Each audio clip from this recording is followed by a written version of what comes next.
the idea of condemning somebody for a thought, for a, egoistic display is to declare that, wait, not only did you run afoul of the authority structure, but now we're going to use this to remind you that you were wrong then, wrong now if you try to defend yourself. And the reason for that is fill in the blank of a modern notion of sin. And it has nothing to do with what you did. What you did is just an example of the bone deep, spirit level quality that you didn't choose, you were just born with.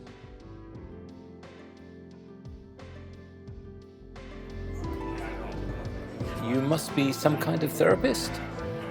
I am some kind of therapist, and I'm about to take you on a journey through the inner wilderness. I've invited brilliant guests from all walks of life to join me as we investigate, illuminate, and inspire transformation in ourselves, intimate relationships, and the social ecosystems we are constellated in. What you are about to hear may surprise you, so hang on to your earbuds for a hefty dose of sanity in a chaotic world. I am Stephanie Wynn, a licensed marriage and family therapist, branching out and building bridges between psychology and everything else under the sun. It's my honor to have you along for the ride. Let's get started. Welcome back to You Must Be Some Kind of Therapist. My guest today is some kind of therapist. His name is David Teachout. He is a licensed mental health counselor in the state of Washington and a licensed professional counselor in the state of South Dakota, so he can actually work virtually in his private practice with people in both states. He has self-published a book called Journey of a Spiritual Atheist that's available on Amazon, and he has a podcast called Humanity's Values.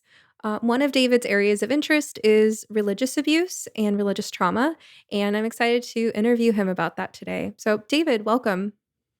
Hey, thanks, Stephanie. Thanks for having me. Can you give our listeners a little insight into your background? Sure. I grew up in Michigan, and for those who were born in Michigan, represent Sparrow Hospital. But that joke will totally work with most people who were born there. So grew up there. I went to college in Grace Bible College. I believe it's now referred to as Grace Christian University. I was going to be a pastor, and about midway through, long story, truly short, not just saying that, just basically deconverted and went down a different path, finished my program, came out to Washington, and ended up absolutely loving the Pacific Northwest and lived out there for about 17 years. Met my wife, and she and I recently just moved to South Dakota about a year ago and bought a house. And I swore I would never live again east of the Rockies, and here I am in one of the big plain states and loving it. The Badlands are amazing. So during this whole process and journey, I've gotten a master's in mental health counseling, and then I also got another master's in forensic psychology. So work with a lot of clients as well in the past through domestic violence, criminal issues, helping navigate, how do you approach being in a legal system, because most people, for good reason, don't really have much of a, insight into that and the different mentality it takes to deal with lawyer speak and that kind of thing. Along the ways, religious trauma syndrome, which we'll get into, in a bit, kind of came up as I got more involved in recovering from religion and Religious Freedom Foundation, and started doing presentations for them, and really saw the need and recognized that a lot of the clients were dealing with a lot of ideological stuff that had to do with identity and how do I look at myself when everything I hold dear is shifted, sometimes fundamentally. And so really started going after that kind of cohort for a while, and probably makes up about half my clientele right now. And yeah, it's amazing. Just incredible work. People are really trying to figure out how they work within the world now that they're living a life that is what they would have considered at some point anathema. So, Mm. Mm-hmm. Yeah, that real breakdown in the beliefs that form the foundation of your mhm. existence. So I imagine that you've worked both with people who were maybe part of mainstream religions, but faced some, let's say, religiously inspired abuse in their home environments, to people who experienced abuses within their churches Mhm. or places of worship. Have you also worked with people who were in cults that were maybe more obscure? Yes. Um, most of the clients that I've worked with fall into the very broad category of Christianity. Um, and I say broad because I don't distinguish mainstream, religions from cults too much, other than as a kind of academic category, because the experience of going through each of these, um, I tend to focus on the degree of authoritarianism that is involved. And for me, that's just a matter of spectrum. Like cults are really fun. They're not fundamentally different than mainstream. They're just on one end of the spectrum. And you can go all the way to the opposite and still be if you can call it mainstream, but groups like uh, uh, Science of Mind it comes is one. They refer to themselves as Christian. They're lovely people. I've actually been involved in a couple of their. They still refer to them as churches, and it's great. But the but by any traditional standard, they're not at all. And so you start really figuring out that how a person exhibits these things really has less to do with the what they're labeling as the religion itself, and more, to use a psych term or therapy term, the secondary gain. Like, are they doing it in order to try to control something? Or are they doing it because they have a deep seated need for authority in varying degrees of health to unhealthy, or something else? And so when people come and find me, what generally ends up happening is, again, a spectrum from people who are I was, abused to some degree, often emotional, by a leader in the church, in whatever one they are coming from, and they're not necessarily even leaving. My goal is not to, raise some kind of atheist flag and let's march through the streets. It's is what you believe, how you frame yourself within this world we all kind of find ourselves in, conducive to living a life that makes sense to you and Mm. is ethical and allows for healthy relationships. Mm-hmm. Beyond that, I don't have to agree with every last piece. In Mm-hmm. fact, my specific beliefs about any number of things don't often even come up. They don't have to, because my basis is the shared humanity that we have, and without getting into a bunch of like doctrinal, debates, which I never do, certainly not anymore. It's you're left with, well, how do we just figure things out and live our lives? And there's a lot more overlap there. So, but yeah, so they'll fall on that, or they'll go on the other end of the spectrum, which is more like, I have completely left this and I'm lost.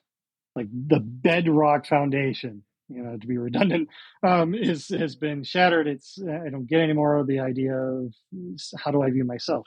How do Mm-hmm. I view ethics? How do I view my spouse in Mm-hmm. particular? If your other member of your relationship is has not gone the same route, how do you navigate this? You know, am I allowed? Am I able to just do anything? I mean, I was told all along that if I gave this up, I'd turn into a raging psychopath. but I don't feel any need to do that. So what's up? How does this work? And Hmm. so we just work through, yeah, well, let's rebuild how it is to view yourself and ethics and relationships. And frankly, recognizing that a lot of what you were already doing is good. Like really, you weren't all really messed up. Most of the stuff we do is perfectly fine, and it's just got this. Um, what often is taught is that what we have decided is not ours to own. It's the religious structure or form of the deity that was at the heart of whatever ideology was being espoused. Um, and so instead, it's recognizing that, you were making the decisions anyway, and you don't need the authority structure to tell you what you were going to do anyway. I mean, it's one of those things where one of the greatest freedoms is to recognize that most of the decisions we make, we'd have made regardless. And getting that light bulb moment is just amazing to witness. Mm. Helping people trust themselves again, trust their Mm-hmm. own decision making. So, Yeah. kind of starting at the bird's eye view here, why do you think we are a religious species? What drives us to seek religions in the first place, and what do they do for us? I think fundamentally what we are pattern seeking creatures. I mean, it's there. We see shapes in clouds. We faces in toast.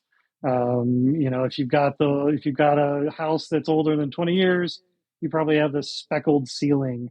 And if you gaze upon it, like sometimes you can see faces and animals, and like we like putting things together into known quantities based on previous experience. And one of those known quantities is relationship at a fundamental, like just basic level.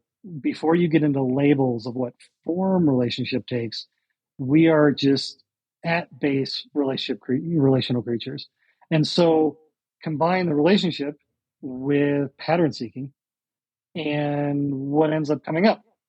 Well, you dash in a heaping dose of ignorance, of which we all have in varying degrees on varying topics. And what are you going to do? Well, you're going to create some way of figuring out how the world works because we need it to structure our behavior of how to navigate our resource management and moving forward day by day and future planning.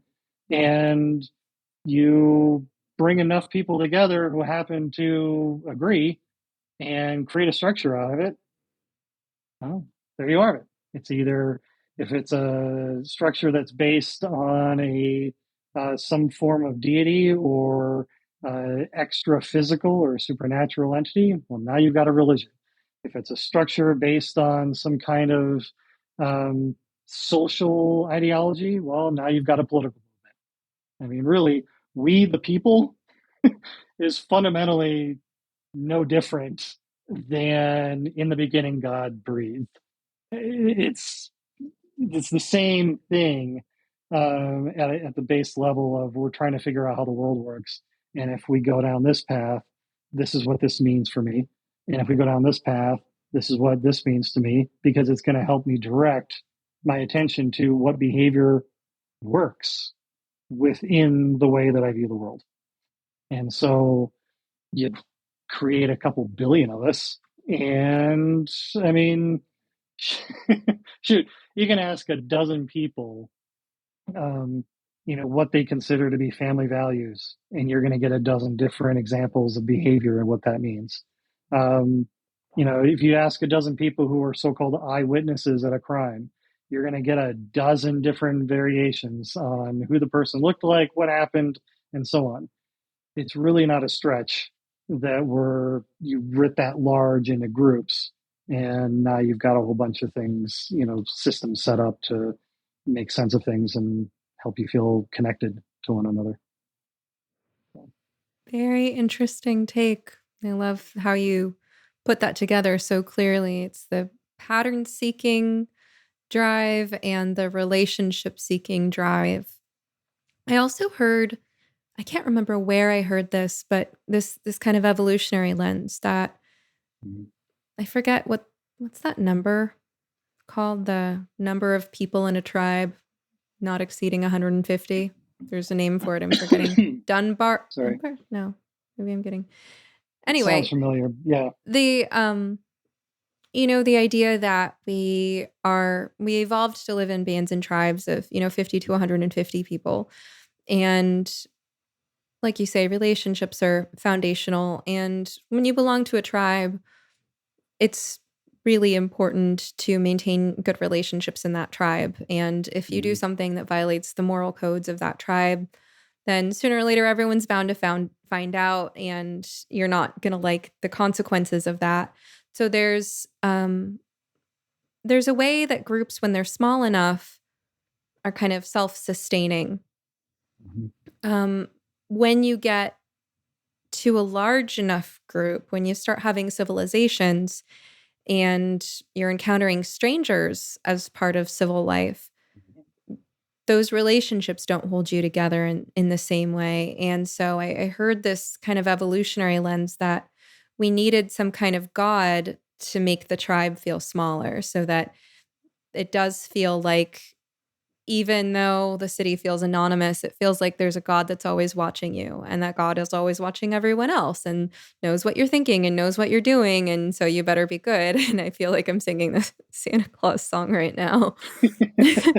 He knows But if that you've been it, good or bad. yeah, but that we need something like that to keep us in check. And I think that's one of the major conflicts between religious people and atheists is, do we need to believe in a higher power in order to keep ourselves morally in check? And a lot of atheists would say no. But I could see how, from an evolutionary lens, it makes sense. Mhm. Yeah, I'm not. Yeah, I've heard that. And well done on putting that down into a nutshell, because I've heard it said before in various ways, and another version is, I think, like Dawkins's version of spandrel. It's this hijacking, not his word, but a kind of superimposition of an idea onto a baseline cognitive structure. So it's this idea of, like, again, that pattern seeking, and then what happens? Well, we slap a whole bunch of things on top of that, and it kind of comes along for the ride. And it's certainly interesting. I'm not even certain I disagree, really.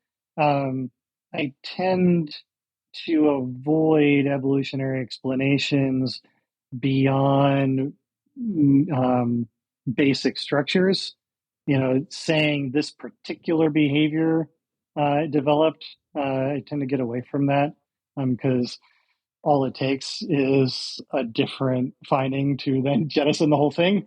So it's kind of like, eh. Um, but there is something to be said about you know how we talk with one another. So you have those uh, dual principles, pattern seeking and relationship seeking. And if we really ponder for a moment, nobody really exists to us except as projections of our own conscious experience. Like, we never get to really know the real you or other person. It's always approximations. It's always, is my idea, given the limitations of sensory data and attention, which is always being split, and in the capacity for understanding. Just because somebody else uses the same words does not mean they are meaning it in all of the variations that we do.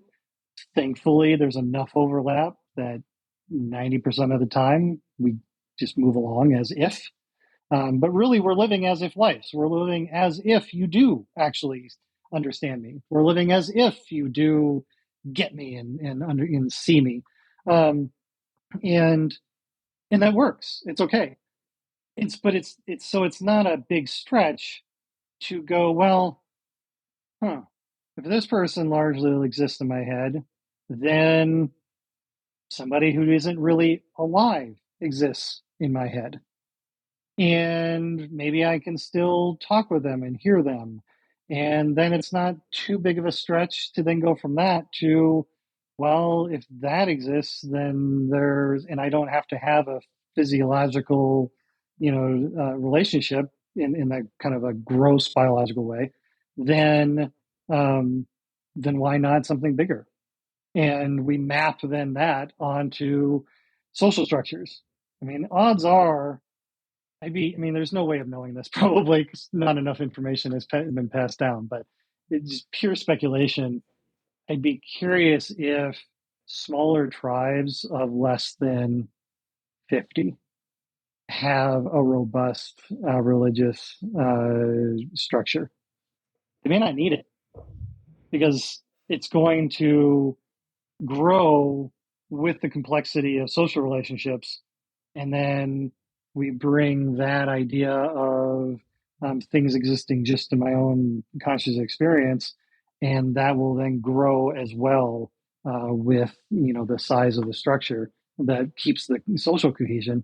And so, like I said, it's a similarity of, well, if I can say, have to admit or to acknowledge my ancestors, then how big of a deal is it then to acknowledge that there must be a similar level of authority that is at the time of chieftain and so on and so forth, or whatever title a tribe may have had.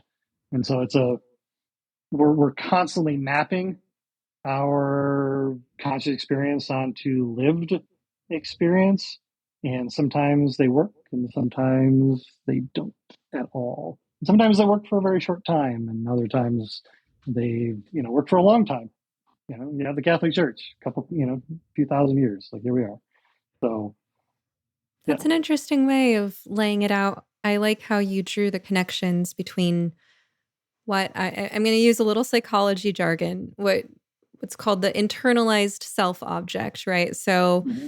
the the mental image of my partner that lives in my head from all of the experiences that we've had together and the attachment that I've formed, right? And so as a child, you have your internalized self object of your parent and your siblings, and we have these versions of our loved ones and as well as people who've hurt us that live in our minds, and they could Mm-hmm. range from accurate to inaccurate and from positive to negative experiences, and that can then be extrapolated to, well, if you can have a relationship with someone in your mind and heart when that person's not around, then you can also have them have that relationship when they're deceased. Then you can Mm-hmm. also have that as sort of an imaginary friend. And for many people, that's what Jesus is, or Buddha is, or, whoever their God or angel that they pray to is. And I think that can be really helpful. In fact, Mm-hmm. I recommend that people who don't have good relationships find some kind of imaginary friend or internalized self object to consult. And if they're atheist, Mm-hmm. it could be as simple as, a character on a TV show that you really like, right? Like if, Yep. if you didn't have a father, but there's a sitcom you like where the dad is really loving and supportive, like having a relationship in your head with what would he say? Um, Mm-hmm.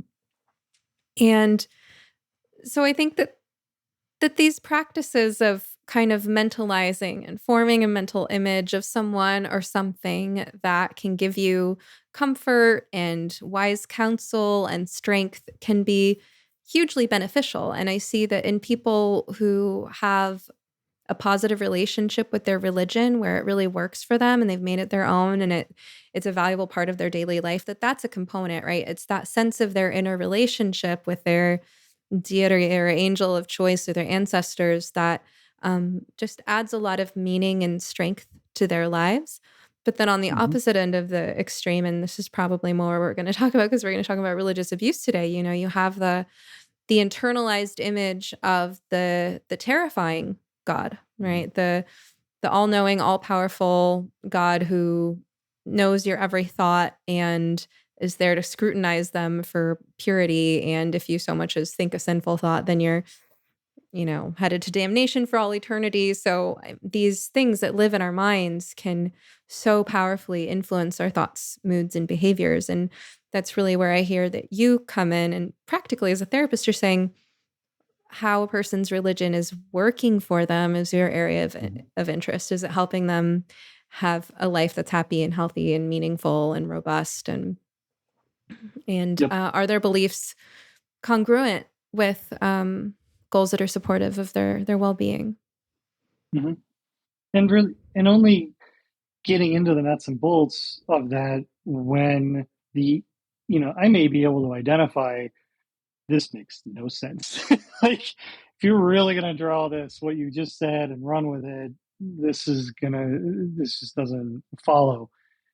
But that's not my role. Like, I'm not here to make carbon copies of, certainly not how I view the world. Heck, I don't agree with myself sometimes. It's just like, it's about identifying, okay, what is the person, what is the client or patient, showing up with to address. And then if they're willing to acknowledge that the way they're viewing things is, regardless of its source, contributing to that problem, well, okay, we can have that conversation and maybe find out that it's not about jettisoning the whole thing. It's about recognizing that this is your journey and you're kind of making it up as you go along, and that means this too. So you're not going to run afoul of the authority thought if you shift this, because at the end of the day, is it still going to be something good to do? And one of the fundamental, philosophical points behind, the debate around fill in the blank God existence. I always, whenever anybody asks me if I believe, I was like, well, which one? Like, define it for me, and then we can go. Like, we can have this conversation. I'm not going to assume. But it's like, recognizing that you're filling this in with that need. I love the internal self-object idea that you're talking about. You're the one filling this in. So how do you want to do it? And how is it helping you to move forward? And when you take ownership of that, when you recognize that, even if, and coming back full circle, because I got off a little bit of tangent there, about, the ethical question concerning, deity's existence, is you're going, well, we need a final arbiter of what is good. Well, yeah, but ultimately we're still the one who decided that this is, or that is, that arbiter. So it's still about us. Like, we can't get rid of this. Like, we cannot step outside of it. We cannot remove ourselves from the equation. And this is where we get into the harm, is that the more we try to remove the humanity, that's when we get into trouble. That's when we get into ideas that are toxic to being able to live that pattern seeking, relational seeking life. And that's in recognizing that you can own this journey. You don't have to give it up the way that you may have been taught, is amazing. Like, you just, and it often doesn't lead to a whole lot of changes in behavior. It leads to a greater awareness and self-responsibility for it. It's no longer, I'm doing it because of this. I'm doing it because I want to, and I can see where this is helpful, and this is an expression of what matters to me. And, oh, okay, that's pretty cool. It's just really a lot of fun to see. And some people take, it's a short time. Other people take a while to get there. And then, but once you're there, it's just the sky's the limit where you want to go. If you were to come to me as a client and tell me you were feeling grumpy, irritable, lethargic, stressed out, or unfocused, I'd want to do a thorough assessment of your lifestyle. And one of the first elements we look at is the quality and quantity of your sleep. You need at least a good 7 hours of refreshing sleep every night in order to be your best self. There are many things that can get in the way of that: a demanding job, a new baby, or just plain bad habits, for example. But if you're having difficulty falling or staying asleep for the simple reason that you're too hot, you're too cold, or you and your partner don't agree on the temperature, look no further. I have just the thing for you. And since this is not therapy but a podcast, I can actually sell you stuff. So I'm going to genuinely recommend that you check out the Pod Pro cover by 8 Sleep. It's the most advanced solution on the market for thermoregulation. The cover can adjust the temperature on each side of the bed individually for you and your partner based on your sleep stages, biometrics, and bedroom temperature, reacting intelligently to create the optimal sleeping environment. Personally, I have mine set to run on autopilot so that my bed is warm when I get in, cool in the middle of the night, and warm again when it's time to wake up. I sleep very soundly this way. Improving your sleep is one of the best investments you can possibly make in your overall well-being, the quality of your work, and the lives of the people you touch. So go to 8sleep.com to check out the pod and use the code SOMETHERAPIST at checkout for up to $200 off your purchase. Even if they're already running another sale, this code will get you an additional $50 off. And to my listeners around the world, 8Sleep currently ships not only within the USA, but also to Canada, the United Kingdom, select countries in the European Union, and Australia. All right, now back to the show. So I'm curious how you would define some of the main characteristics of religious abuse and religious trauma. Probably I'm imagining there's a connection, right, between each element of religious abuse and the nature of the trauma that forms from it. What are some common Mhm. themes? So I may mention a little bit before, but the central theme is going to be the degree of authoritarianism that is bound within the structure, um, often supported by some variation of religious doctrine. And I'm not going to get into debate around like, oh, this isn't true Christianity, this isn't true this. I really don't care. It's some variation of it, and and you can make of it what you will. So it's the degree of authoritarianism where basically the idea is to um, deny one of three major aspects of what it means to be human. And one is one's responsibility. This is where the authoritarianism comes in. It's basically removing it from you. It's saying, um, to use, frankly, what used to be my favorite verse, it is no longer I who live, but Christ who lives in me. It's Philippians 4:13, I believe. But it's don't quote me on that. It's been a while since I really looked. But it's that idea of I don't matter, authority matters, whatever that may be. And it could be deity, but let's face it, it always boils down to a leader in the group. And the degree to which that authority is abusive is, excuse me, where we get into notions of what a cult is. You know, a run of the mill minister, pastor, priest um, is not likely to ask you to forsake your family, forsake your family, give up all your possessions, go off into a commune, and give everything over to this leader. Um, and at least not in practice. That may be the ideal. We come back to Jesus' thing about forsaking all except for me, kind of thing. And but but in practice, generally speaking, most structures aren't asking you to do that. It's more of the ideal if we could get there. So we have there the authority of removing responsibility in the sense of self. Then we have one sense of ethical privacy. And by that, I mean this notion of how I determine what is good and wrong, what is, bad and right, is something that occurs within me. And it's something that I reflect on and can wrestle with and so on. You remove that. So I think you may have mentioned, like, well, when a deity is perfect appraisal of all your thoughts. It's the principle behind if you have even thought of adultery, you have committed it. Whoa, that makes zero sense in anybody's actual lived experience. Like that is a complete denial of how we come to ethical decision making.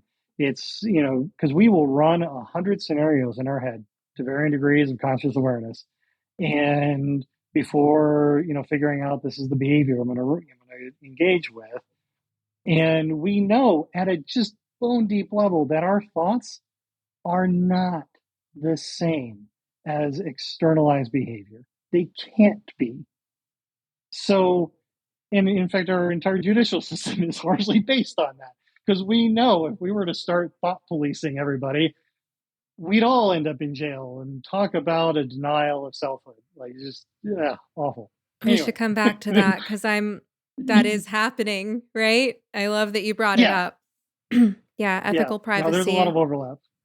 I Yep. mean, let's just pause there for a moment. I know you Sure. haven't finished answering the question, Yeah. but I'm really glad that you brought this up because you talked about the degree of authoritarianism having a lot to do with how abusive a religion or a leader has the potential to be.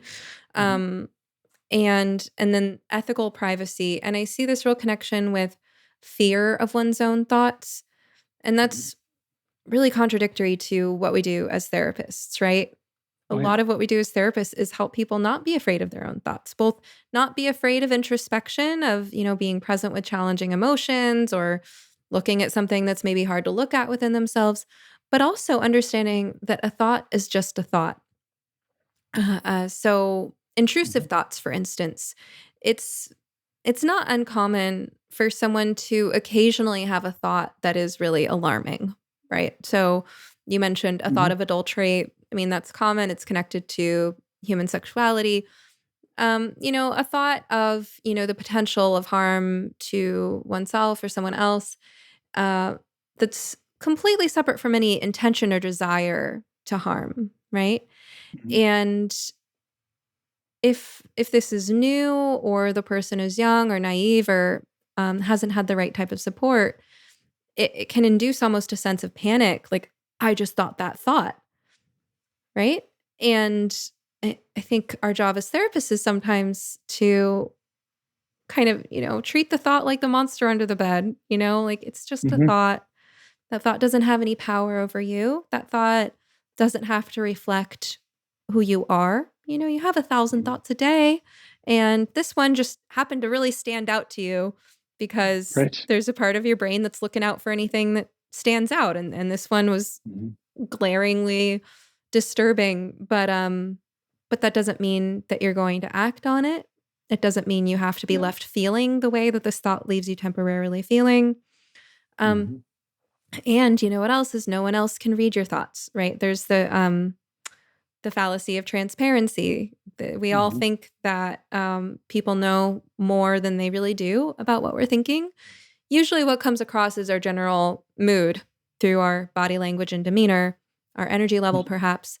But that's something we get wrong all the time. I mean, there's the Yep. fundamental attribution error, right? Like, Oh, yeah. uh, you know, someone, I hate this as a woman. If I don't wear makeup, what's wrong? Are you tired? Did I make you mad? What are you sad about? Are you Yes. okay? Like, it's like, no, I'm just not wearing makeup. Thank you very much for reinforcing beauty Yeah. standards. Like, Mhm. but I mean, it's very common to either comment on someone's appearance or to internally think that that person seems upset. And really, the reality is something going on physically. They're tired, they have a stomach ache or a headache. It's not personal, right? So, generally, we kind of read each other's moods and demeanors, but we can't read each other's each and every thought. No. And I think that there's a lot of potential for harm in any kind of religious abuse or emotional abuse that leaves a person feeling, for lack of a better word, paranoid that Mhm. that their thoughts themselves have the potential to be harmful. And I am really glad you brought this up because I see this going on in the culture at large with what we could call cancel culture or wokeness. And I do think that it's important to have conversations about that because there's this kind Mhm. of obsession with mental purity and this real kind of fear and catastrophizing over having any thoughts at all that don't adhere to a very strict narrative. So, as someone who specializes in religious abuse, you've seen people scarred by this. What are some of the effects, and what do you want to say about that? Well, one of the effects is, and I pure conjecture, but I wonder if at times the idea of original sin, that there is something intrinsically wrong with who you are, with who we are as a species. And I wonder if that was a development as a consequence of an increasingly authoritative structure that that only allows for a select amount or a select spectrum or cone of behavior, that because our brains don't care. you know one of the base things to really get that clients have a hard time getting to sometimes, and don't really cover this with everybody, but is that our brains don't care about truth, capital T. They only care about what allows us to move forward in survival, and we will get used to some truly awful environments if we need to, and it will become a norm, and we will just be like, well, here it is, this is reality. Okay. But the more restricted we get, the more the innate imaginative tendency that we all have to make new thoughts. It's why we were able to circle the globe, to even contemplate a globe. It's why we have built skyscrapers and looked at the birds and said we can do that, and made a plane. It's why entrepreneurship works, because we take an idea and run with it in a slightly different way, and suddenly people are like, oh my gosh, yes, I love what you're selling. And you're like, well, it's not that there was a market that we found.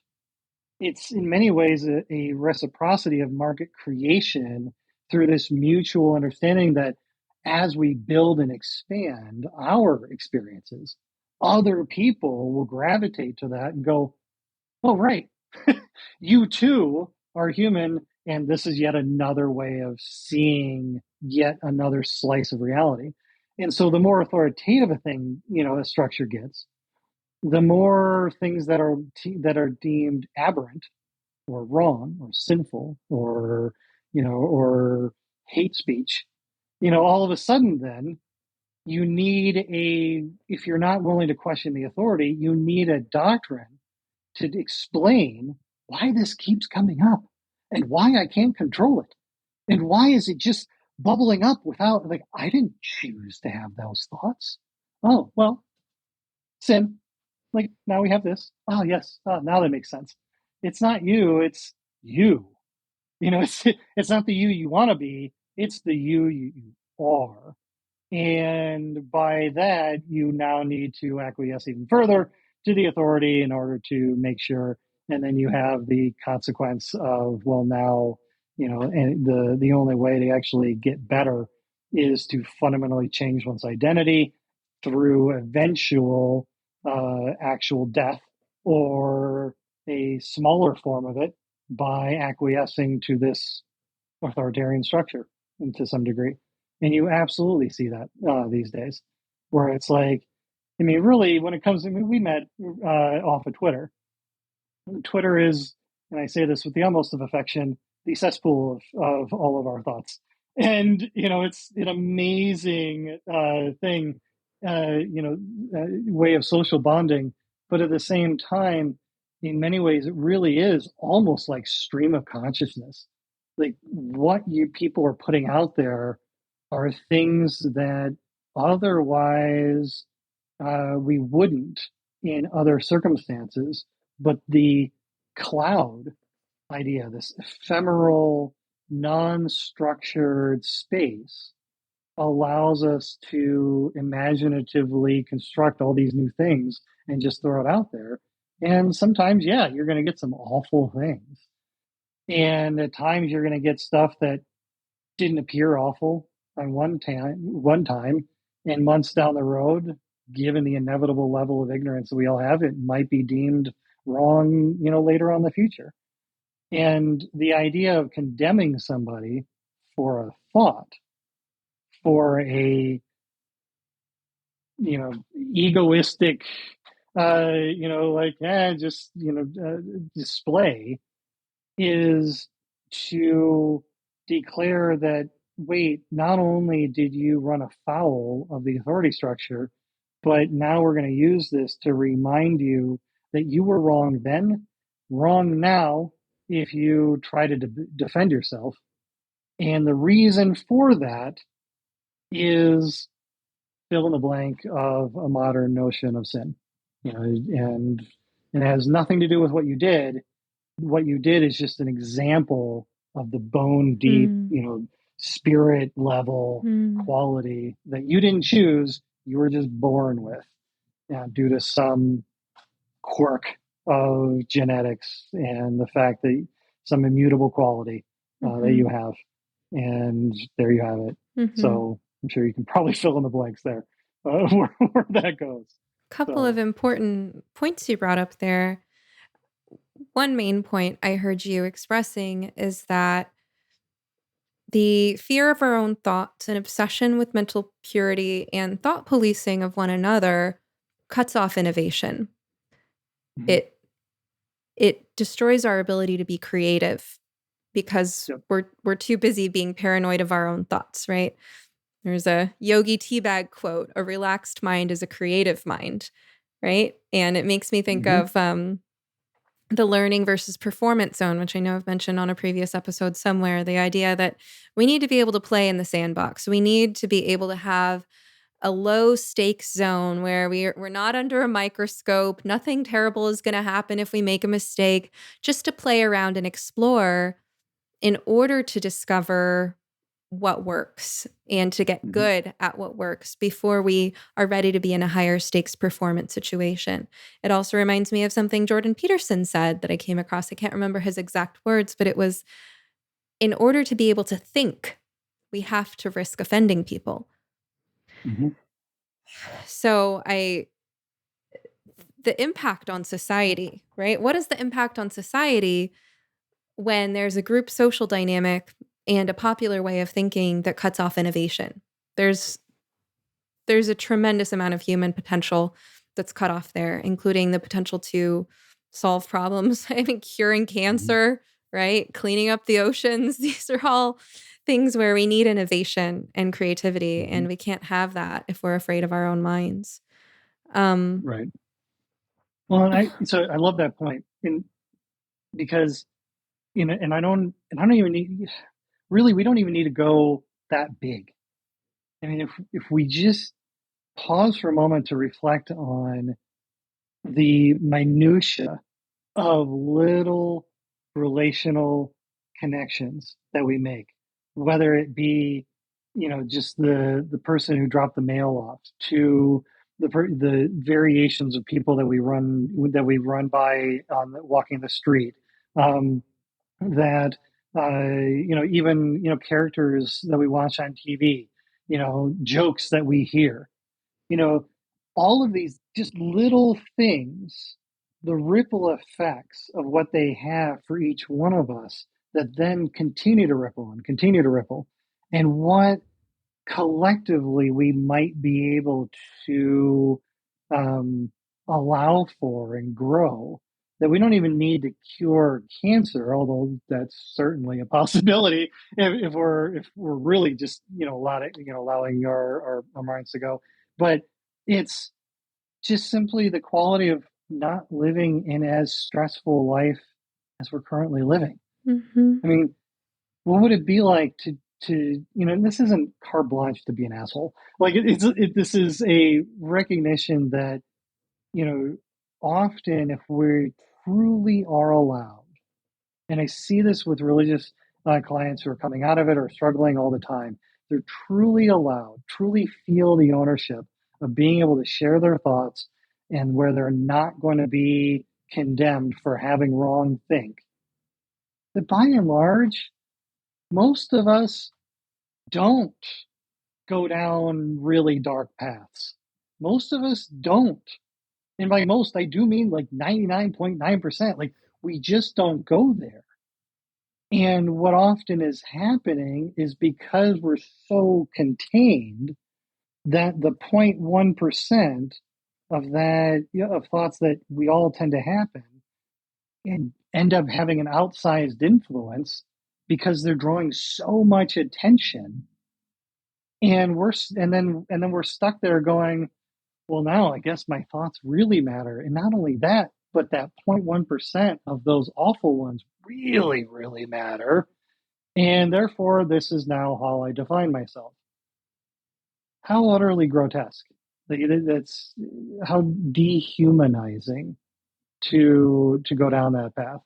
And which is, again, I think, talked before about the authoritarian structures. There's religious versions and there's socio-religious versions. And we're right smack dab in the middle of a socio-political version of a religion. Um, and it's really, I hope we're still around 50 years or so from now, and that generation looks back and goes, wow, that was really dumb. Like, and let's not go there again. Let's have this be our equivalent of the 100-Year War. Hopefully it doesn't take, go 100 years, but the 100-Year War, and we turn around and go, you know what, let's make this just as another piece of society that we move on, and it doesn't really have to play that big of a role anymore, kind of like most of what religion does in Europe. Like, it's there, but it's just not the defining piece for most people. And if we can get to that point where what you look like and even the single thoughts that happen to pass your lips are not the sole means of defining the whole of who you are, that will be an absolutely beautiful place to be in. So yeah. Earlier, you were talking about the idea of original sin and that something is just fundamentally corrupt about you or evil, right? And we see that showing up in various iterations outside of Christianity too.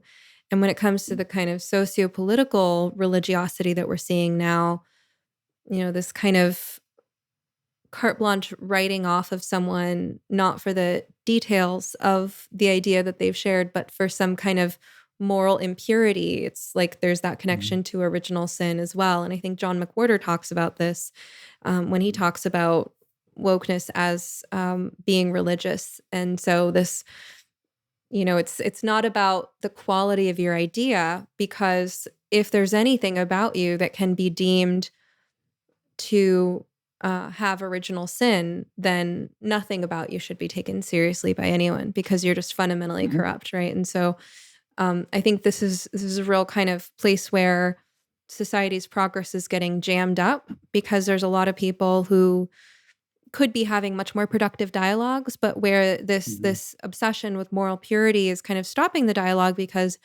all you have to do is say one thing for a button to get pushed, right? That the bigot button, where someone who has this kind of religiosity about their worldview decides that you've just said something that indicates that you are fundamentally corrupt.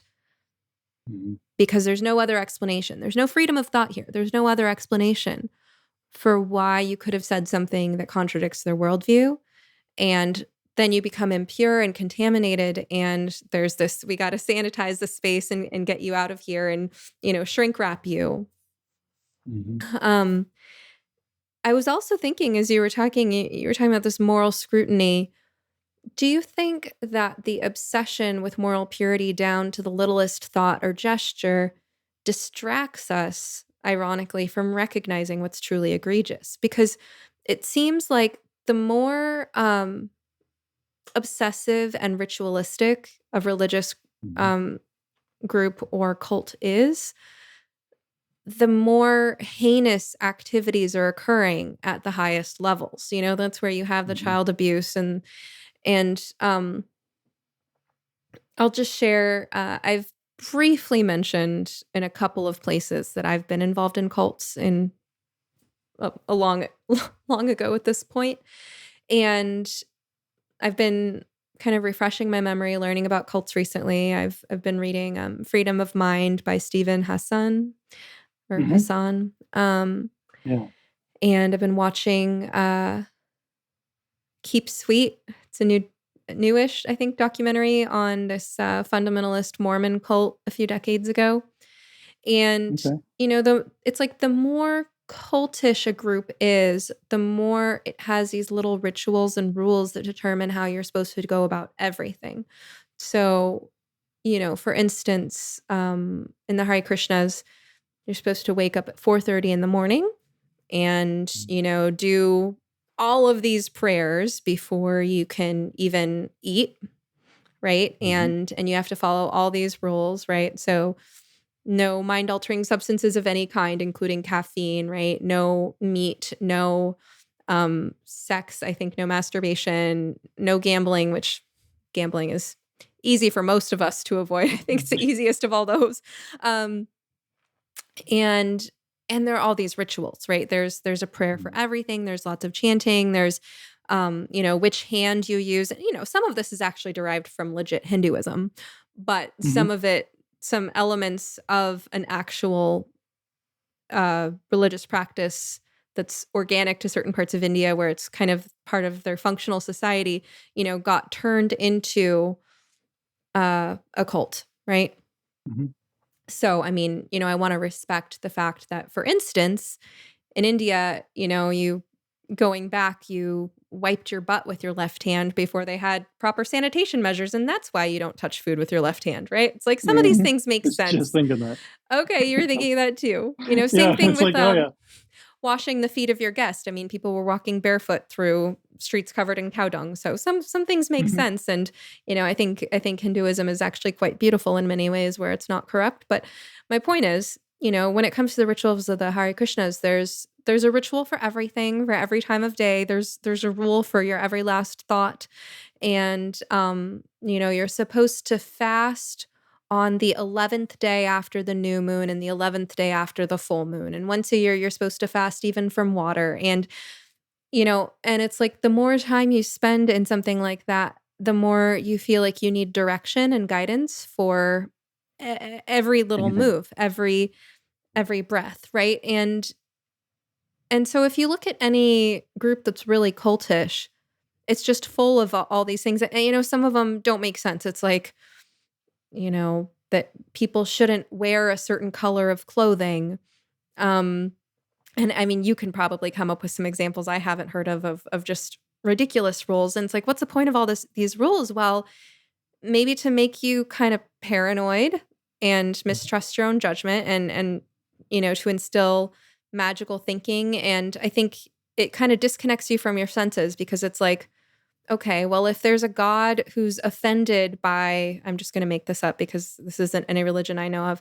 If there's a God who's offended by me wearing green in the month of January, then, but Hmm. I don't see anything wrong intuitively with wearing green in the month of January. It makes no logical sense or intuitive sense. But if it's offensive to God, well, then that's just another brick in the wall of disconnection between my instincts and how I conduct my life. So I wonder, I mean, do you think that this kind of cultivation of not necessarily clinical OCD, but an obsessive and compulsive mentality through religiosity, that it kind of keeps it disconnects you from your own judgment, right? And then it keeps your scrutiny directed on to things that are, most of us who aren't in cults would say, really inconsequential. Hmm. And do you think that the process of obsessing over the morality of, again, to use a made up example, how you shouldn't wear green in the month of January, that that kind of serves a function of protecting the things that are truly evil, keeping people from scrutinizing them and redirecting the impulse to use Yep. proper discernment? Hmm. Well, and that's where I mean, it's easy to go after the Catholic Church, but because it is, it's so apparent. But just the most recent example was the Southern Baptist Convention, and where it came out that they've known for decades about rampant sexual abuse amongst their ranks, and actively seeking to not to shutter this, to dampen it down, make sure nobody talks about it. For the explicit, like they didn't hide about this. Like there are statements, explicit statements going, our calling is for something more than this. That our the truth outweighs essentially any harm that may be done by adherence, and that basically one's soul is for saving it. I mean, what is a momentary problem in the face of eternity is effectively what it all boils down to.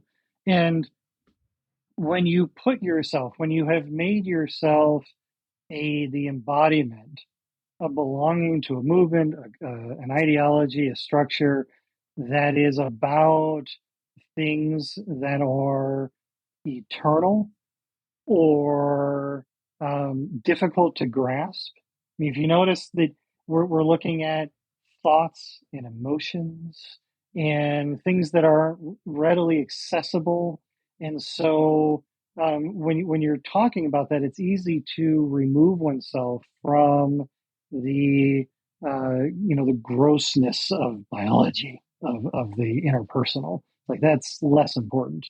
This was an issue, small tangent. I mean, this was an issue, from the beginning of Christianity around dealing with Arianism and whether or not Jesus was fully human.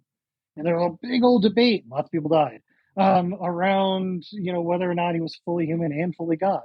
And there was this whole idea behind, well, no, he was a purely spiritual being because, as you get closer to physiology, the more sin exists. And you're like, wait a minute. I mean, there were systems in place of like various levels of, the study of biology was the most sinful, and contemplation of spirituality from a philosophical perspective was the least, and it was like, and math was somewhere in between. I mean, it was just craziness of trying to put academic, thoughtful disciplines on some kind of hierarchy of wrongness. And you see that now where, well, we expect the physical to be awful. So when we see it show up, well, just put thine eyes towards the future because all will be made right eventually. If you question what you might be doing when, say, judging a person, based on skin color or particular sex characteristics, like, oh well, this is where this problem, but in the long term this is all going to work out because we'll have figured out how to make everything equitable, kind of thing. And it's this constant putting out there into the future a world that it's almost there. We just have to keep pushing. It's almost there. Just keep pushing. And it allows you to get away with not looking at a lot of truly awful things You at just some drew some level. connections that I want to reflect. Mm-hmm.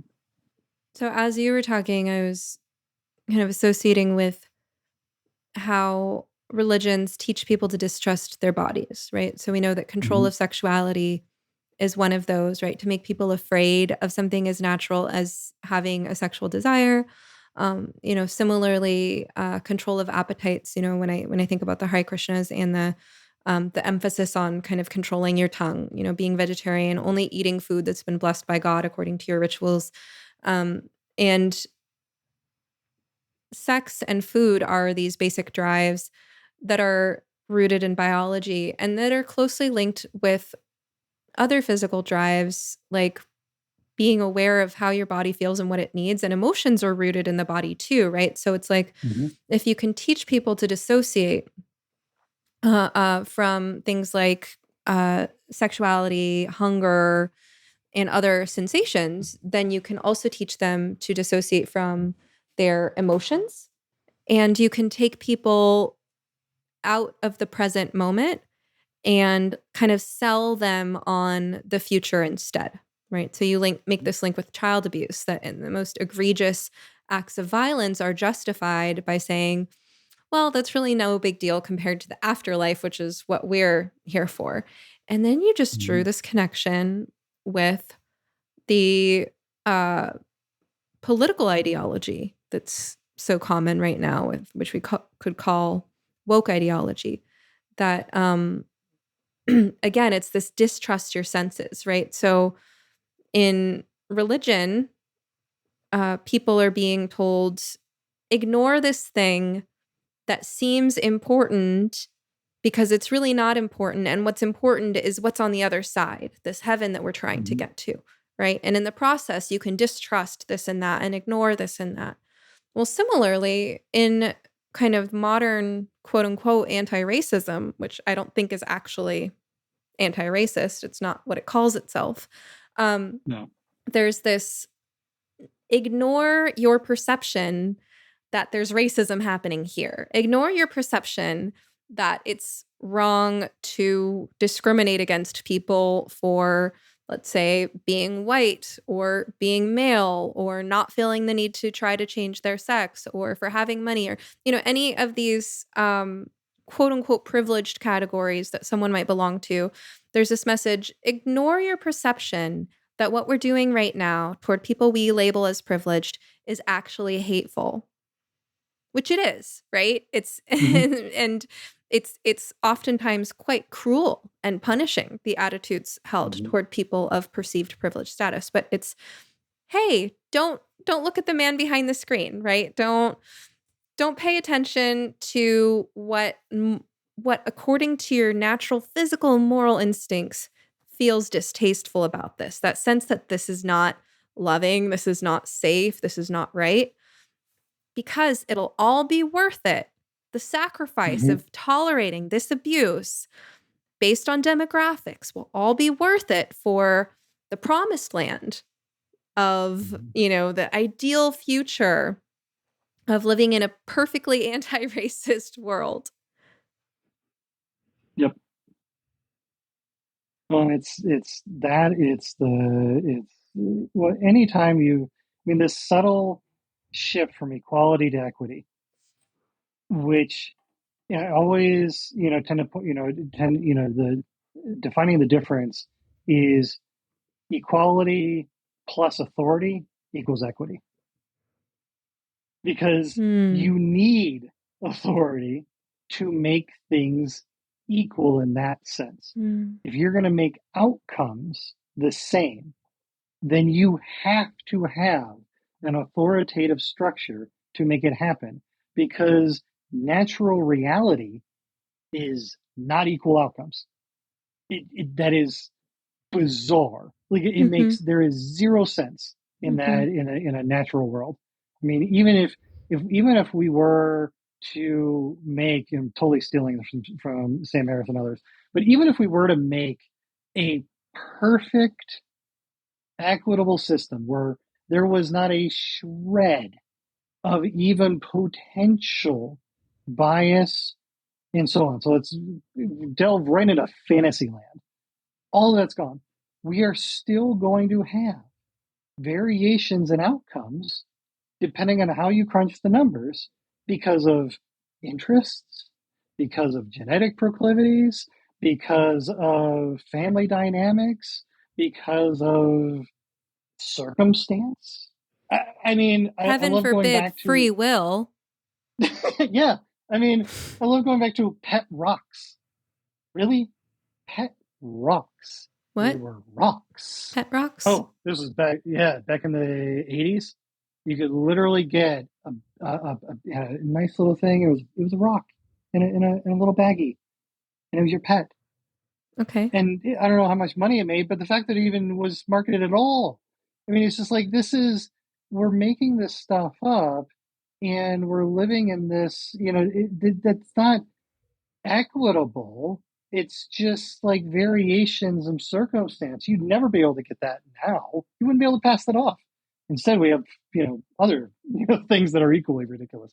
But I mean, it's um, people talk, and it's easy to look at entertainment this way, in the way that circumstances that really are not anybody's particular controlled thing. It's just life.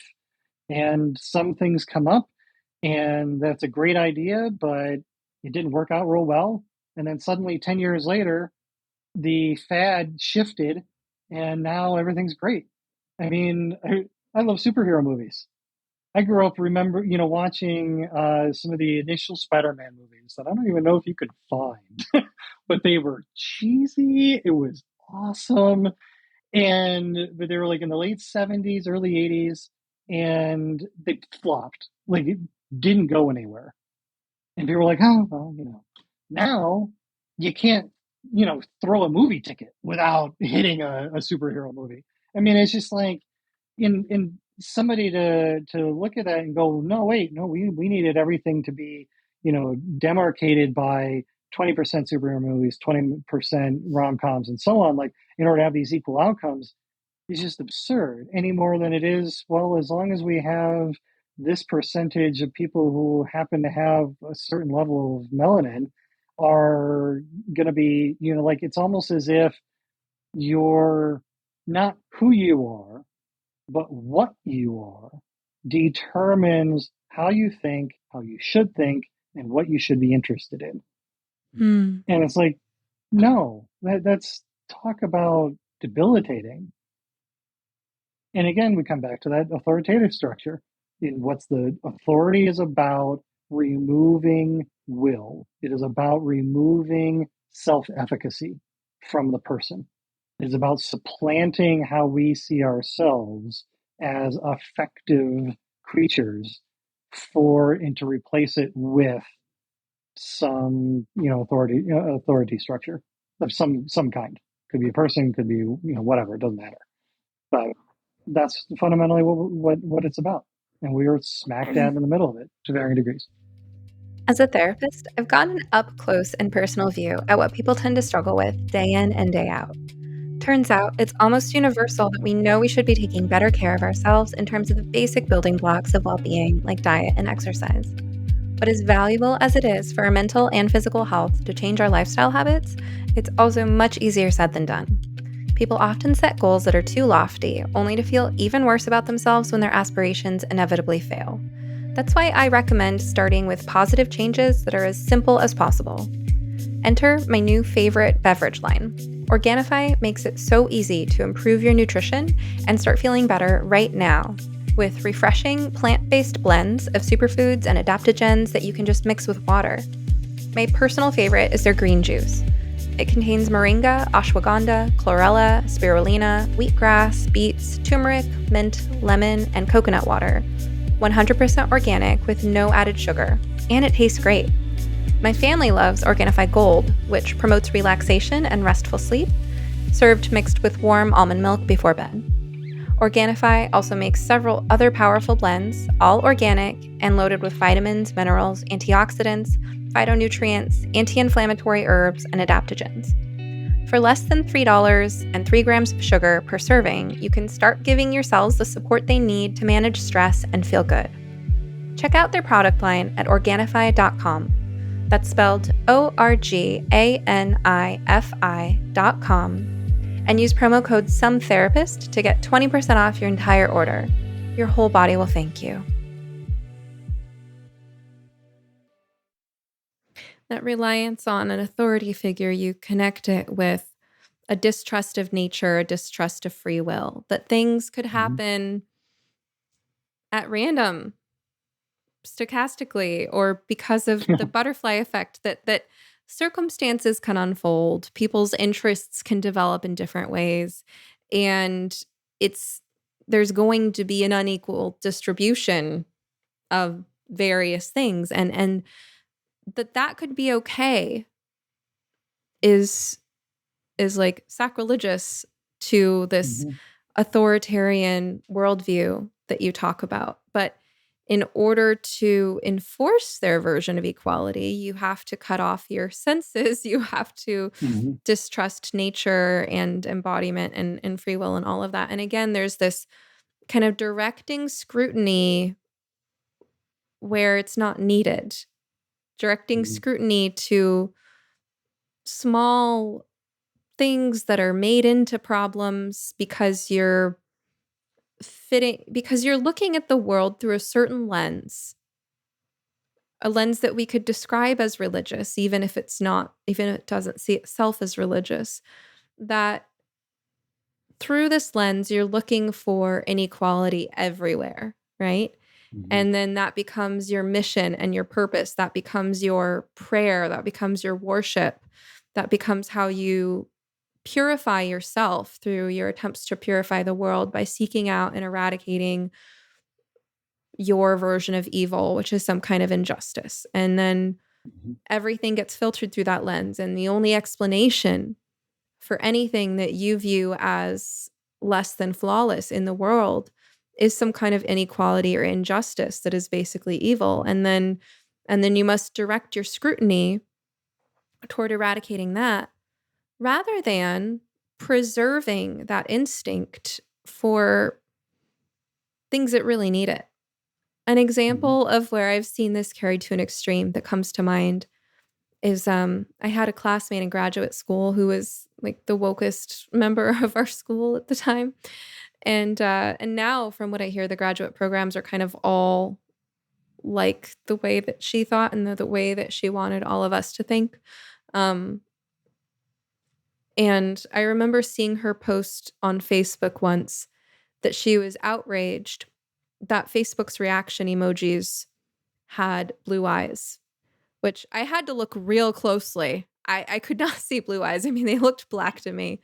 Yeah, You like know, but what? it was white supremacist apparently. Right, of course, That of course, you yeah, know, because yeah. only white people have blue eyes. Now, it doesn't matter that emojis are yellow and round with no hair sometimes Mm-hmm. and no ears and no noses and no bodies Yes. and that they look nothing like freaking human beings, right? Mm-hmm. Like the fact that some of them had eyes that were a dark blue color that to me looked black was evidence of racism and therefore a reason for her to be outraged and to go on a purification mission, which was to spread the news about this outrageous um, injustice, right? It's like the human mind is so brilliantly capable of doing so many things. Mm-hmm. And the what it takes for a mind to come up with that, I just think that brain power could be devoted to much, much greater purposes. But it makes Mm-hmm. sense as a natural extension of a worldview where your lens is injustice and your moral duty is seeking out and calling attention to injustice. Even though that's not how psychology works, that's not how people work, it's not how life works. And if you're determined to see it that way, you're going to see it that way. You're going to find evidence for it. There's basic cognitive behavioral therapy, right? You're also welcome Mm-hmm. to look at it a different way. And if you look at it a different way, you will find evidence for that too. And one of those is going to be more conducive than the other to, good mental health and sound relationships. But now Reminds, we've gotten into political ideology. I didn't know if we were going to go yeah. there, but I guess we went there. I mean, it's difficult to really separate the two. I mean, it's you know, the blue-eyed emojis reminds me of watching out. Don't use LOL because it really means Lucifer, our Lord. Yeah. Now, yeah, there's a point where you really have to start questioning, like, is this the low hanging fruit kind of like? Yes, this is clearly a derivation of that worldview, and we're going to actively seek out the most ridiculous things and laud them because if we address them, all of a sudden I'm doing my duty. At this, and but at the same time, it's like this is really small. I mean, it's one of those where I try not to speak to too many of examples like that because it's like, how many people? It's kind of like it's almost like the Tide Pod challenge of finding errors in people's ideology. Like you can always find one moron who did something egregiously stupid and it only really reached public consciousness because of this wonderful, delightful thing we call the internet. And it's one of those. It's a fun thing to kind of walk through because then you run into the risk of social contagion and yeah. Anyway, going a little bit, going on a bit of a tangent. Um, but it is, you start looking at these structures of how we organize our experiences and combine that with the idea that we really don't like being wrong. And I love Catherine Schultz has a book called Being Wrong, Adventures on the Margin of Error. This is like one of the top three books that I end up recommending to almost every client out there because it's such a wonderful exploration of the reality is the baseline experience of what we have is actually being wrong. It's not being right. It's just that the feeling that we have is associated with, well, what does feeling wrong feel like? Actually, kind of like it feels like to be right because I'm right about the fact that I saw this wrongness. And so this purification thing is piggybacking, I think, off of that process where we don't like being wrong because at a certain level, the way we view the world is how we are going to survive. Which means anytime we're wrong, it means we got the world wrong, which means our degree of potential survival just got diminished. Well, little wonder then that we don't really like being wrong. So, in order to assuage ourselves, we focus on being right and the positive feeling associated with it. And so, what ends up being a great way to piggyback and hijack that? Well, find all of the wrongness that you can, especially the inconsequential ones, and ride that feeling wave right on forward into feeling that the world is exactly the way you like. Like, okay, I mean, we do it, at varying degrees, but man, once you put it at social policy, it's highly destructive. It's a waste of human potential, isn't it? Mm-hmm. Yeah, yeah. So I feel like we've gone on some really interesting tangents here. A while ago, though, I'd asked you to define some of the primary characteristics of religious trauma and abuse. So you talked about authoritarianism, um, ethical privacy. What are some other key points? Uh, the other one, in kind of a trifecta, but it is. But I could add more. But the third one is a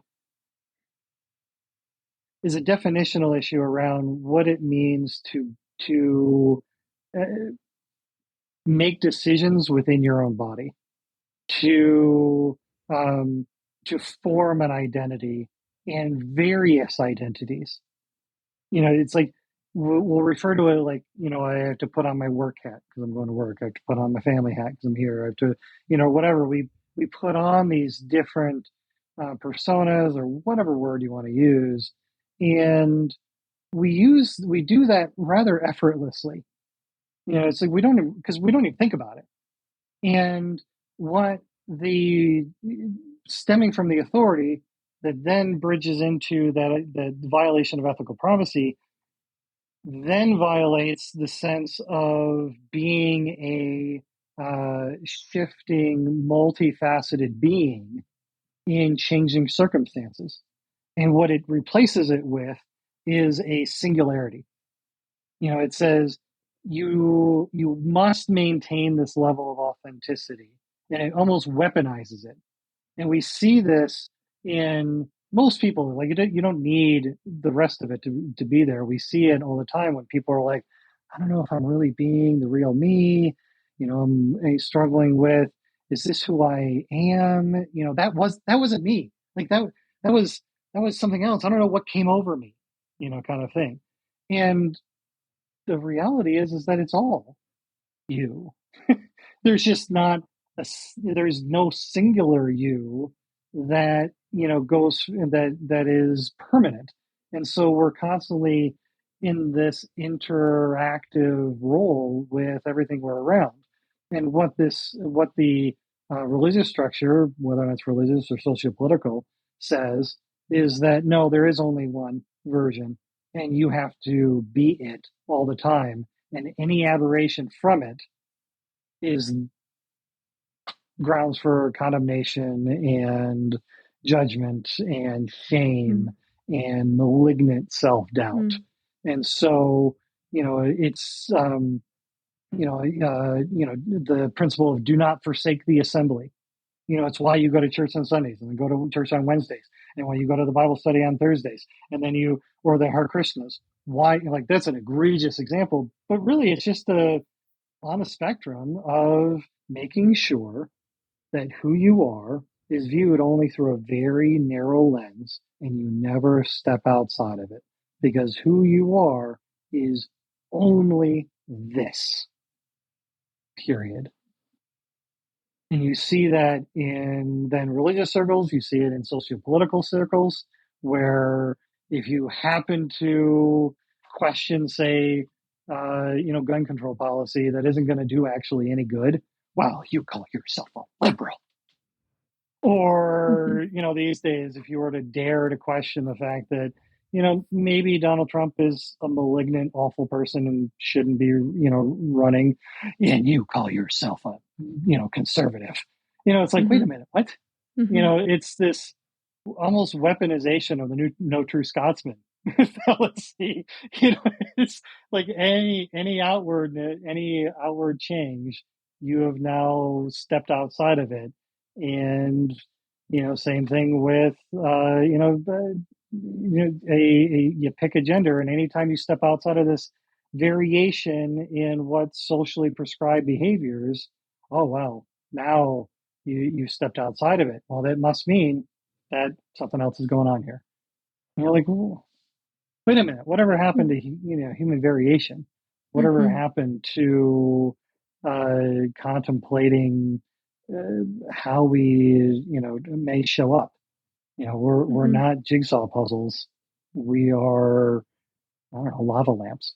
I mean, I don't know where I was going with that metaphor, but I mean, it's just like we're constantly shifting around. Like, let's have some fun here instead of trying to, put us into a box that, you can't step outside of for fear of judgment. It's a really interesting way you put it. And I don't know that I'd ever thought of it in those terms before, but it makes a lot of sense. You started with describing how we function when we're healthy and well adjusted, this comfort in ourselves that allows us to what I'll call code switch, right? To kind of effortlessly shift gears back and forth between who you are when you're with your family, who you are at work, and what each of your various roles entails, and ability to feel natural in each of those roles, but also compartmentalized to the right degree. So at work, you can feel like you're being yourself, but you're not going to tell them your intimate details of your home life. And at home, you No. can feel like you're being yourself, but you're not going to bring every part of you from your workday because you don't feel like bringing it home.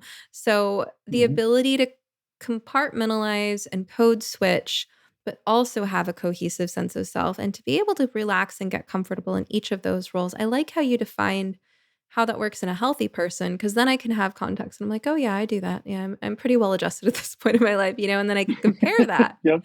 Because I remember what it felt like when I was in a cult and every moment of every day had to be morally pure, had to follow the rules.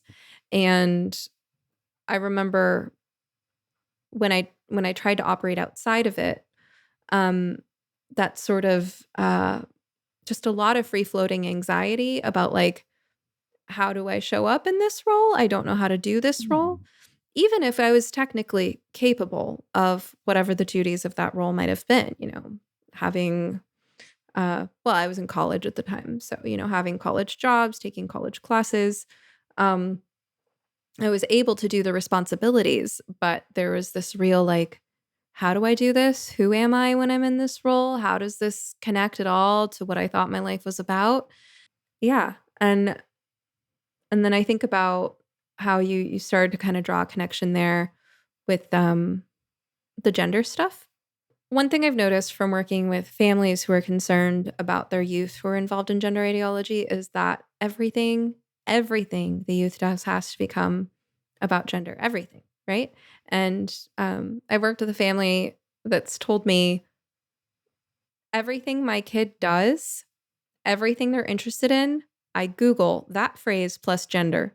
And sure enough, that thing Mm-hmm. has become gendered. Part of the work of trying to help a kid who's involved in gender stuff is just to take the pressure off of gender, because no matter what sex or gender you are, no matter what religious beliefs or worldview you have, you are more than a gender. You're still a person, right? And Yep. even for people who socially and medically transition and are happy that way and are sure they made the right choice and for whom that lasts a long time, they are under just as much obligation as all of the rest of us to cultivate a sense of self and a whole human life and personality and way of moving through the world. And if you make everything about this idea of gender, then you're really missing out on so much of what makes a human life and what's required to move through this life. So, yeah, there's more to you than your gender, and you can argue with your family over pronouns and whatnot. But at the end of the day, this is still your family, and there are Mm-hmm. lots of things that you can do as a person who has a life and interests. But what happens when kids are wrapped up in the gender ideology is that there's nothing that it doesn't touch. And gender Mm-hmm. becomes this obsessive thing that they cling to that they don't feel. I mean, it really comes across from the outside like they don't feel safe going anywhere without their gender blankie. Yeah. It's like they don't know who they are without it, and it has to be the focus of everything, and they don't get to have different selves, like you Mm-hmm. say. Yep. Well, and that's it's just while you're speaking, it jogged my mind about this breaking down of the boundaries between socially prescribed identities that really kept us sane. I mean, we can't we simply cannot express every aspect of who we are, what we are, in every moment of the day. It's not possible. So if you in the allowance for that is to recognize that yeah, we have different roles, we have different facets. One of my favorite metaphors for this is the kaleidoscope, especially the old school. Like you just turn this thing, and there is a certain. What's brilliant about this is that you don't add sand to it, you don't subtract it. There's a prescribed set of sand particles, but the variability of those is virtually, for all intents and purposes, infinite. In the varied of lived experience, it's infinite. Like, it might as well be. But what you have is what you have, and in fact, the more you turn, the more you seek out new experiences, the more you find new ways of expressing yourself, the more you're recognizing just how much more there is to you to be. And this idea that a singular behavior defines the whole of you, the only way to do that is to feed into the authority, to bleed out the boundaries.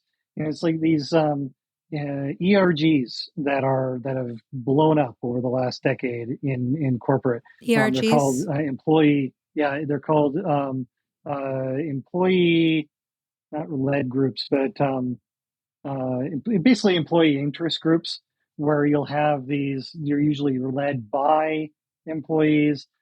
They might have some kind of managerial presence to give them legitimacy, depending on how they're being implemented by the company. And it's all by, like, you'll have a multicultural ERG, you'll have a board game ERG. You'll have all these things that are about helping people like find ways of expressing their personal private lives Mm, in the work environment. yeah. And And a lot of so many people don't want that. no. It's like, I just want to In work my fact, 8 hours and then go home and play the games I like to play go at home with home. my family. Yeah. Exactly. Yeah, Yeah. this breaking down of the boundaries is not helpful, because we can't do it. Like, we literally cannot do it. It's not even that if we just try hard enough. No. It's literally impossible to have everything of who we are show up, because we can only act in one way at any given moment. We can't we're not, this isn't a individualized version of multiplicity. Thankfully, Michael Keaton, delightfully corny movie. But it's like, we can't split ourselves and do multiple things at any given moment. We have to do one. Well, And the and stress it's an of trying to do inappropriate it all, boundary. it is. Yeah, I mean, we need boundaries. We need compartments for things, for things to have a time and place. I recently moved from a house where many areas of my life were taking place in one big room Mhm. for years. I mean, mostly during the pandemic, that's when it was simultaneously my therapy office, my admin office, my place where I exercised and stretched and hang out and ate and played music, um and I found it very difficult to concentrate in there. Mhm.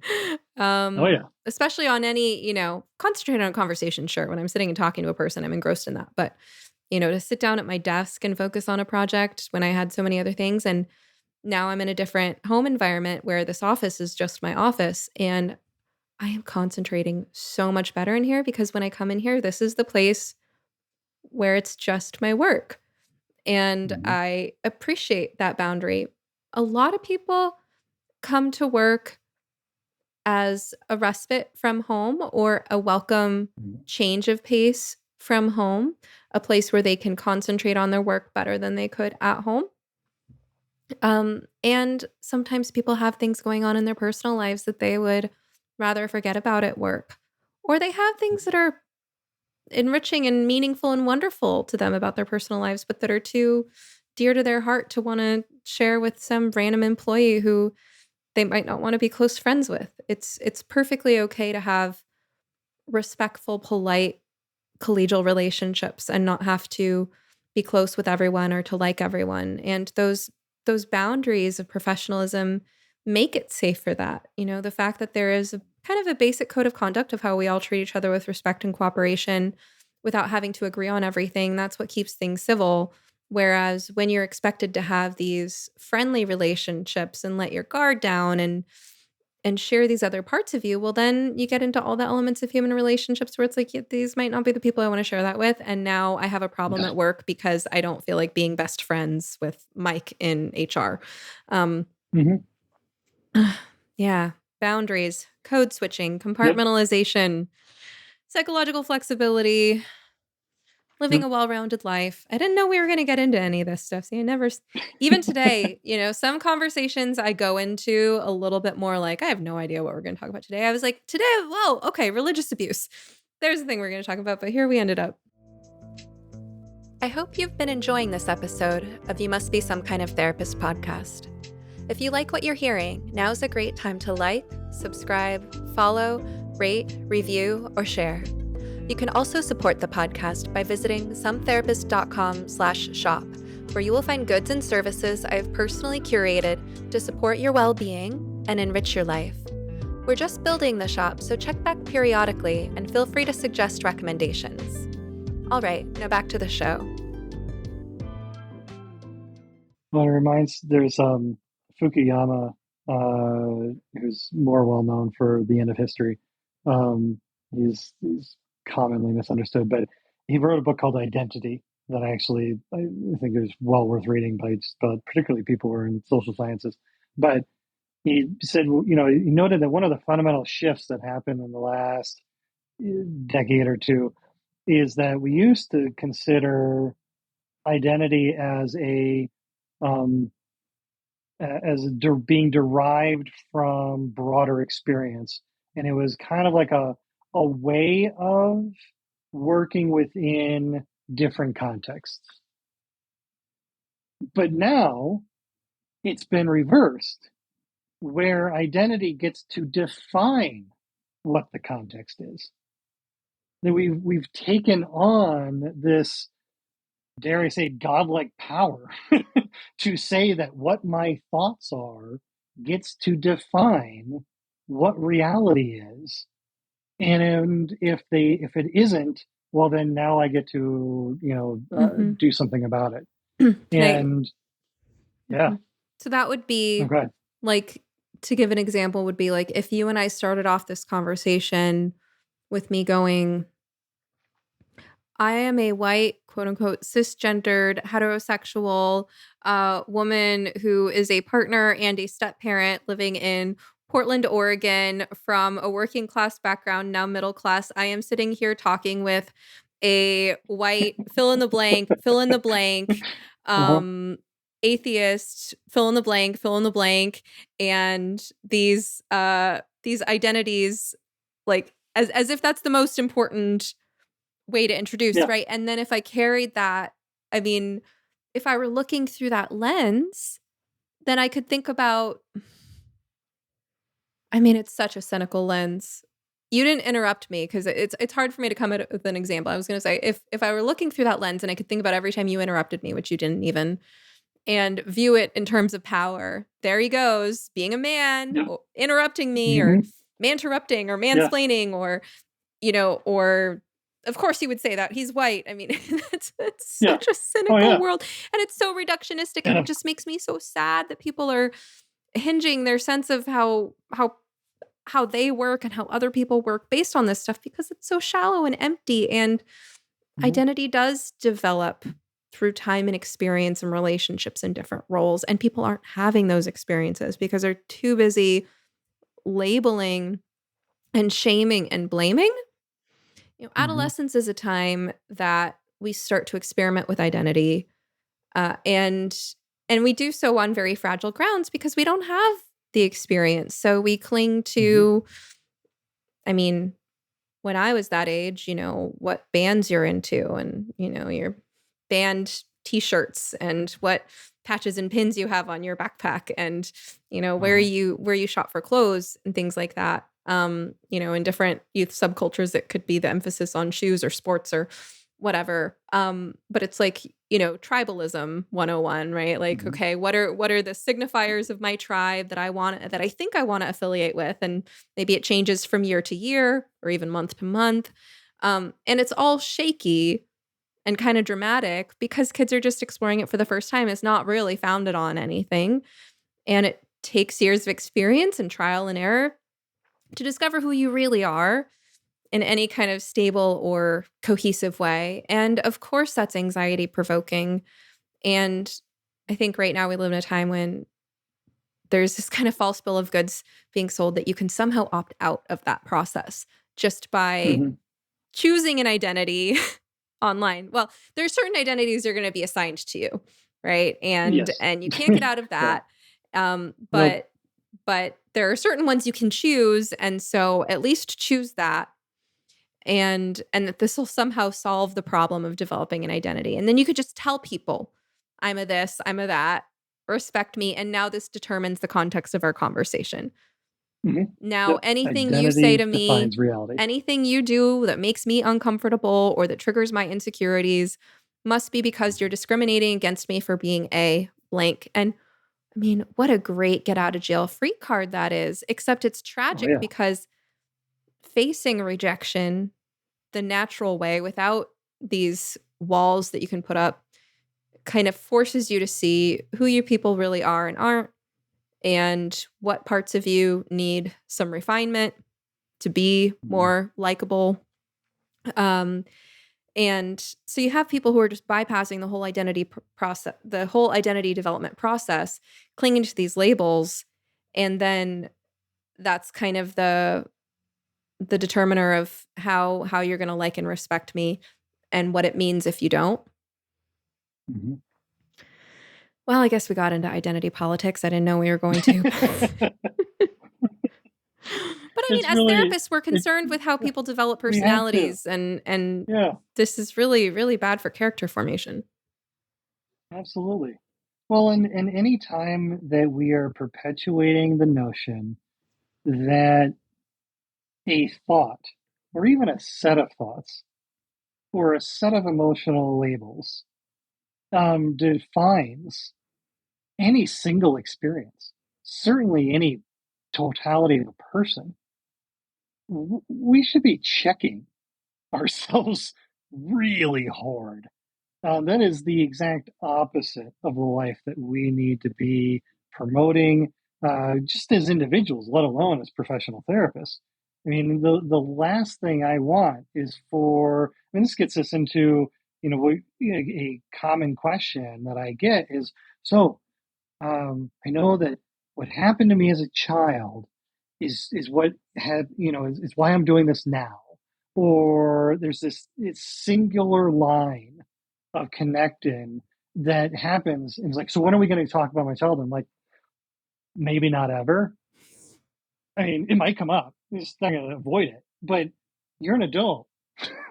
um, so you have the capacity to think through these things at different levels.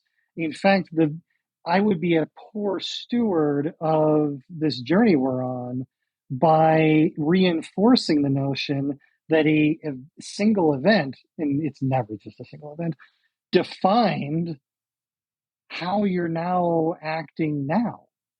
We can talk about influences, certainly, but to reinforce this notion that this single thing must therefore be tied in unequivocally to this other single thing, where do we go with that? I mean, that's now we're just talking about a connect the dots program, and without recognizing that those dots are moving all the time, and because biology doesn't work that way, our biological minds don't work that way, and so we're constantly, there's so much more to us than that.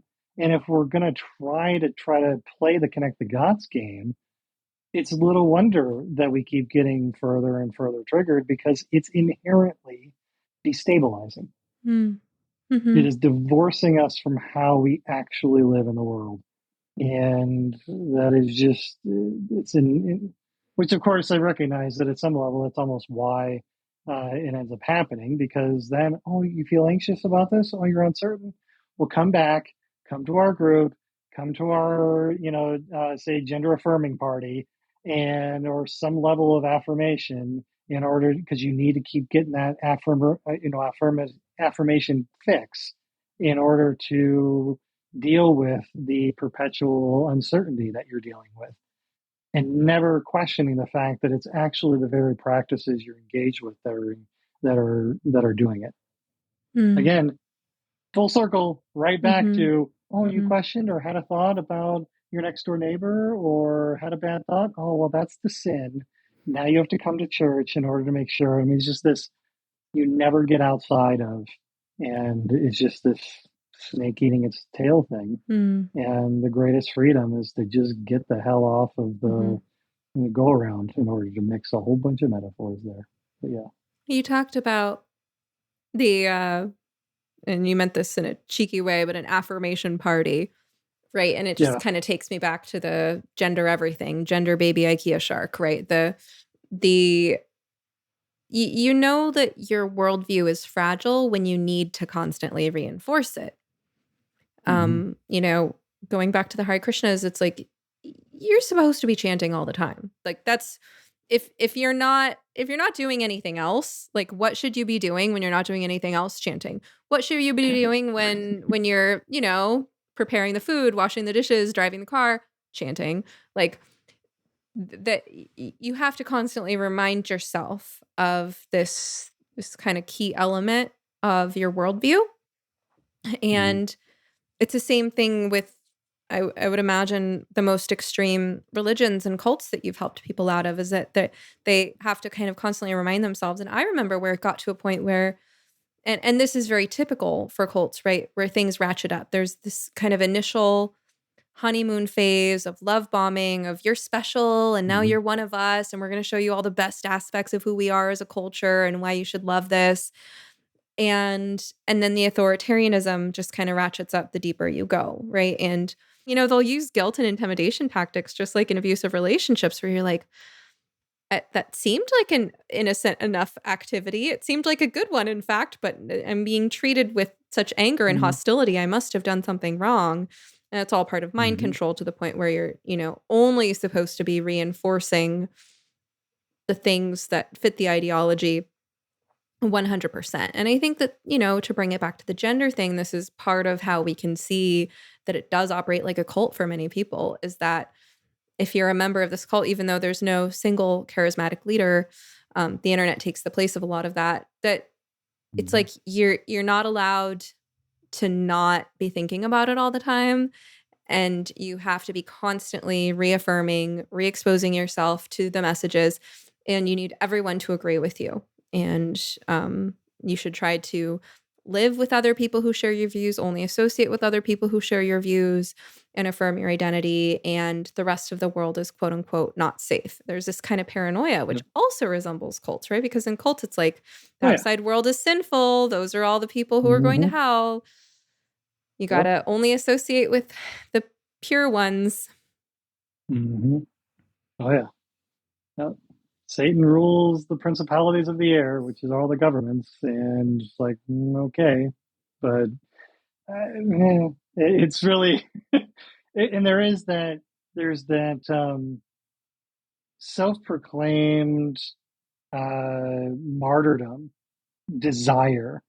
It's like any time that you get then um, chastised, or anytime you're triggered in whatever way, it's a recursive like reinforcement of, oh, I must be on the right path. It's like, oh yeah, no, okay, yeah, this is what I must be Hmm. doing. Hmm. And anytime, and so hence why you need to keep looking for more in things, because albeit any number of things we can still most definitely work on in the world, any more than any number of individuals of us. Like, we can always work on various aspects of who we are and become better versions of who we desire to be. Like that, it's a lifelong process. Same thing in societies and civilizations. Like, we are constantly in a state of evolution. Generally speaking, doing pretty well in comparison to where we've come from, and yet you know and because of that, it's not easy all the time to find examples of how awful and sick and twisted the world supposedly is. So now you have to go make stuff up, and you have to find, make things out of nothing, Right. because, oh, right. I mean, if Yeah. evil is to be found in emojis, then you're living in a pretty good world, right? Yeah, I want to Like, live in that world. Yeah. and so I, of course, have been called a right-wing neo-Nazi.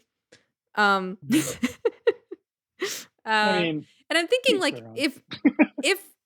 if that were true, if the worst thing that a person could be were a right-wing neo-Nazi, and I represented right-wing Mhm. neo-Nazis, then like the world is full of people who are like better human beings than me. And like that, I'd Yeah. I'd love to live in a world full of people who are better human beings than me. I mean, that means we've reached the Hmm. promised land. If I am as Yeah. bad as it gets, like great. Hmm. Then Yeah. I can die happily. Um, How far we've you come, know, where Nazis used to be globe-trotting panzer using,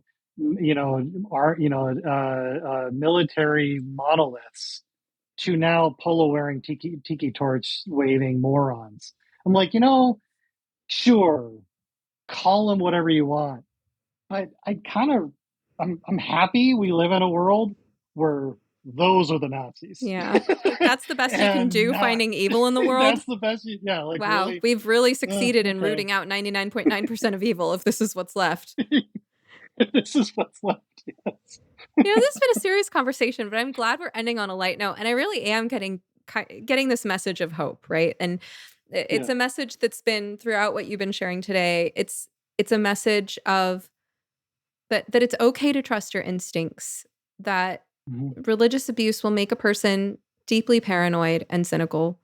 And the process of overcoming religious abuse is a process of love conquering over fear, of realizing that, there's good news. You were neurotically obsessed over things that it turns out are no danger to you, aren't evil, don't need to be eradicated, don't need your anxiety whatsoever. You can forget about them, and that you can trust your instincts in most situations, and you can learn to regain trust in your instincts. And you can save your judgment and your vigilance for, situations that really do require that kind of response. But good news, the world is mostly a pretty safe and peaceful place. And the world outside of your own little bubble is not full of piranhas. The floor is not lava. And you're going to be okay. Yeah.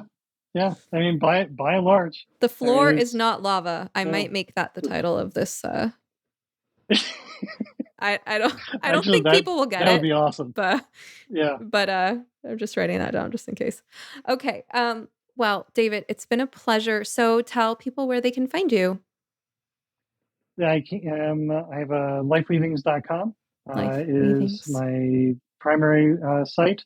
It's where you can also find my photography work as well. It's one of the primary ways I express creativity and with clients.